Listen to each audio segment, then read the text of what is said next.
Hello and welcome back to African Metaphysical Center for Spiritual Healing, Body, Mind, and Spirit Development. I am your host, Kufu Amun-Ra, your metaphysical practitioner, Reiki master, and Qigong instructor.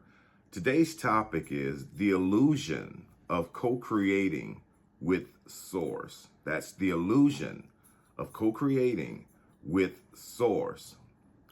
From traditional and fundamentalist dogma to metaphysical speculations, the basic belief has been that the power of Source can intervene in human affairs to somehow provide people with what they believe they need.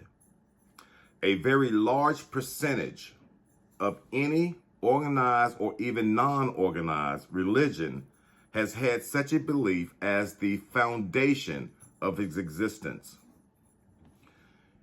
In the most basic of terms, most human beings are attracted to some form of religion based on what they believe the religion can do for them in their present physical lives and as some assurance of a good experience in any afterlife. And in fact, the religion, at least in a follower's mind, acts as an intermediary between the follower and the source. Reduced to its simplest description, people become part of a religion with the thought that through the religion of their choice, Source will grant them their desires or prayers in this life and the afterlife or after transitioning. When humans are very young, they look up to their physical parents, to supply their needs. When they become adults, at least numbered in physical years, they turn to the source to take over for their physical parents to supply their needs during their physical lifetime and in the life beyond the physical. In traditional religion, Source is prayed to, that is, ask, pleaded with, or beg for something to be granted. In more metaphysical spirituality, nothing is asked, but affirm that in mind of the Creator or Source, it is already theirs.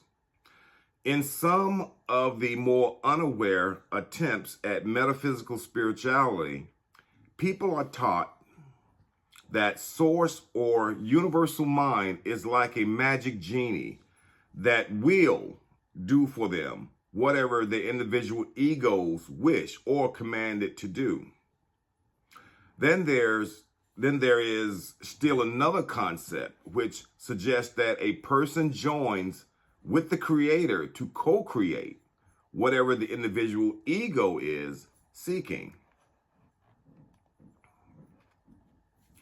Now, there is the reality that has not yet been mentioned, the mystical reality.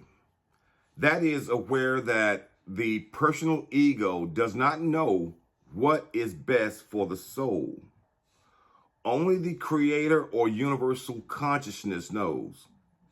And living life with the concept that the personal ego can petition universal mind or the Creator to join in a process of co-creating is an illusion. Source mind or universal mind will not enter into a co-creative process to provide anything just because the will of the personal ego so desires.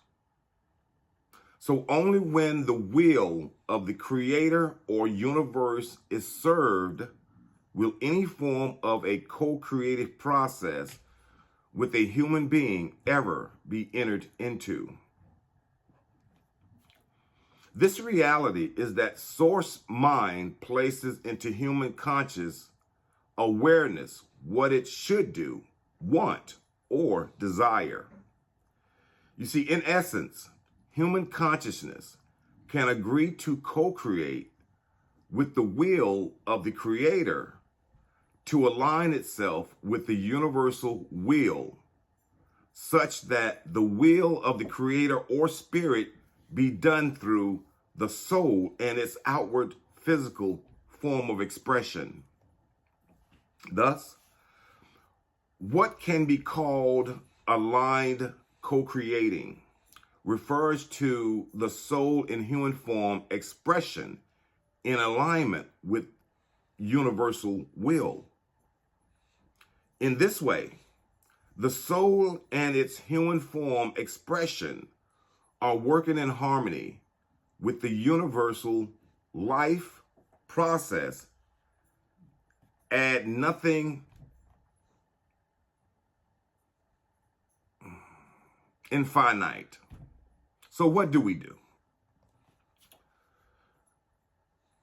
Mystics who have achieved true enlightenment or union with the Creator are fully aware that they live to do the will of the Creator or higher mind consciousness. The needs of the personal ego are set aside while the will of the higher mind consciousness and the role of the soul in the higher mind consciousness take priority. The words from the Bible echo this truth. Not my will, which means, i.e., the will of the personal ego, but thy will be done. Until one has experienced enlightenment or mystical oneness with the higher mind consciousness, you should every day maintain an awareness that thy will, not mine, be done. When you pray, ask the Creator's will for your soul be made known to your conscious awareness.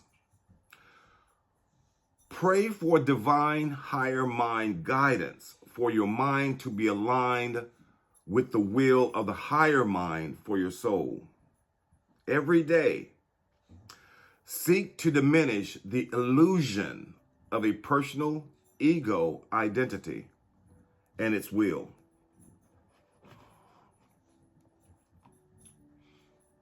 Let me give you an example of how the personal ego is trying to co-create with the Creator. You pray to Source to give you numbers to win a lottery, or you pray to Source to maybe help you stop eating so you lose weight, to help you better to find a husband. After enlightenment, one should do the very same, for it will still take time for universal identity to be fully in charge while the personal ego struggles to retain its illusionary control. And for those seeking an upgrade, afterlife experience, the words from the Christ mind that was in Yeshua provide counsel. Unless a man doeth the will of the Father, he cannot enter the kingdom of heaven. The kingdom of heaven is both a higher, heavenly, aware consciousness, while still in physical life embodiment, as well as an afterlife, heavenly environment. Be in line co-creating with the higher mind and spirit, and be one with the words on earth as it is in heaven. Because you are in heaven right now and you don't even know it. So until next time, keep exploring, keep questioning, and keep expanding your understanding of the world and beyond. Ancient knowledge is still out there. So seek the truth. Ashe, ashe, ashe.